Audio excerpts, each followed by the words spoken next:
شروع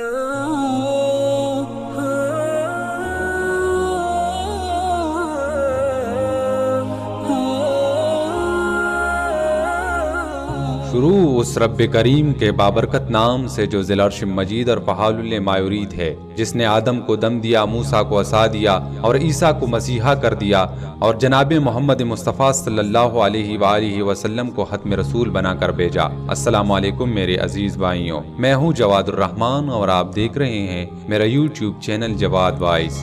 امید ہے آپ سب خیریت سے ہوں گے۔ میرے عزیز بھائیوں، سلطان محمود غزنوی کا دربار لگا ہوا تھا۔ دربار میں ہزاروں افراد شریک تھے، جن میں اولیاء کتب اور ابدال بھی تھے۔ سلطان محمود نے سب کو مخاطب کر کے کہا، کوئی شخص مجھے حضرت خضر علیہ السلام کی زیارت کرا سکتا ہے؟ سب خاموش رہے۔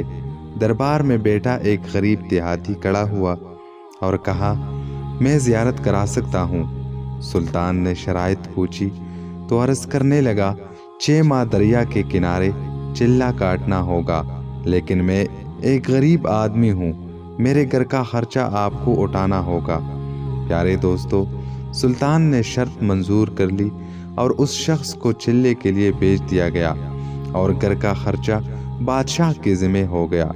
پیارے دوستو، 6 ماہ گزرنے کے بعد سلطان نے اس شخص کو دربار میں حاضر کیا اور پوچھا تو دیہاتی کہنے لگا، حضور کچھ وظائف الٹے ہو گئے ہیں، لہٰذا 6 ماہ مزید لگیں گے۔ میرے عزیز بھائیوں، مزید 6 ماہ گزرنے کے بعد سلطان محمود غزنوی نے دربار میں اس شخص کو دوبارہ پیش کیا تو بادشاہ نے پوچھا، میرے کام کا کیا ہوا؟ پیارے دوستو، یہ بات سن کر دیہاتی کہنے لگا، بادشاہ سلامت، کہاں میں گناہگار اور کہاں حضرت خضر علیہ السلام، میں نے آپ سے جھوٹ بولا، میرے گھر کا خرچہ پورا نہیں ہو رہا تھا، بچے بھوک سے مر رہے تھے، اس لیے ایسا کرنے پر مجبور ہوا۔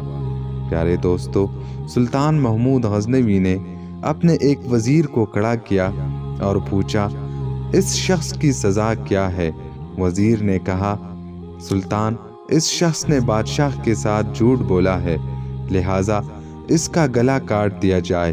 دربار میں ایک نورانی چہرے والے بزرگ بھی تشریف فرما تھے، کہنے لگے، بادشاہ سلامت، اس وزیر نے بالکل ٹھیک کہا۔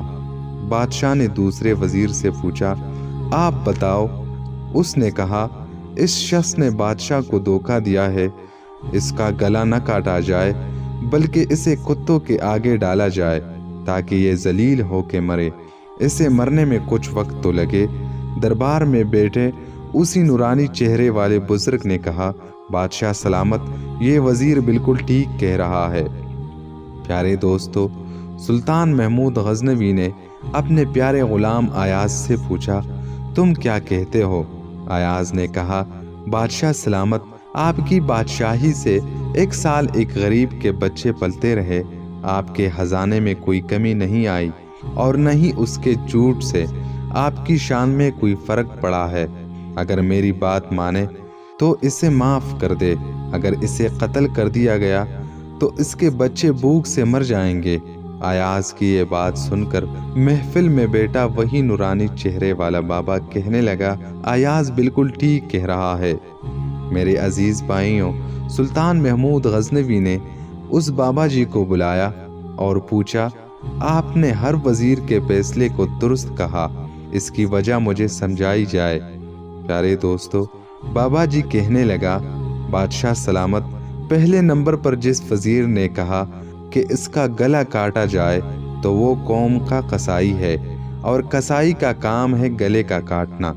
اس نے اپنا خاندانی رنگ دکھایا، غلطی اس کی نہیں آپ کی ہے کہ آپ نے ایک قصائی کو وزیر بنا لیا۔ دوسرا جس نے کہا کہ اسے کتوں کے آگے ڈالا جائے، اس وزیر کا والد بادشاہوں کے کتے نہلایا کرتا تھا، کتوں سے شکار کھیلتا تھا، اس کا کام ہی کتوں کا شکار ہے، تو اس نے اپنے خاندان کا تعارف کرایا۔ آپ کی غلطی یہ ہے کہ ایسے شخص کو وزارت دی، جہاں ایسے لوگ وزیر ہوں وہاں لوگوں نے بھوک سے مرنا ہی ہے۔ اور تیسرا ایاز نے جو فیصلہ کیا، تو سلطان محمود سنو، ایاز سید زادہ ہے، اور سید کی یہ شان ہے کہ سید اپنا سارا خاندان کربلا میں ذبح کرا دیتا ہے مگر بدلہ لینے کا کبھی نہیں سوچتا۔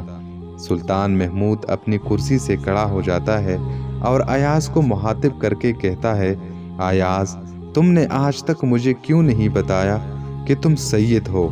پیارے دوستو، ایاز کہتا ہے، آج تک کسی کو اس بات کا علم نہ تھا کہ ایاز سید ہے، لیکن آج بابا جی نے میرا راز کھولا۔ آج میں بھی ایک راز کھول دیتا ہوں۔ اے بادشاہ سلامت، یہ بابا کوئی عام ہستی نہیں، یہی حضرت خضر علیہ السلام ہے۔ پیارے دوستو، اگر آپ سب کو ہماری یہ ویڈیو پسند آئی ہے تو پلیز اسے لائک کرے، شیئر کرے، کمنٹ کرے، اور اگر ابھی تک آپ نے ہمارا یوٹیوب چینل جواد بھائی سبسکرائب نہیں کیا تو پلیز اسے سبسکرائب کرے اور ساتھ میں دیے گئے بیل آئیکن کو بھی دبائے تاکہ ہماری مزید نئی آنے والی ویڈیو کی نوٹیفیکیشن سب سے پہلے آپ کو ملے۔ اللہ حافظ۔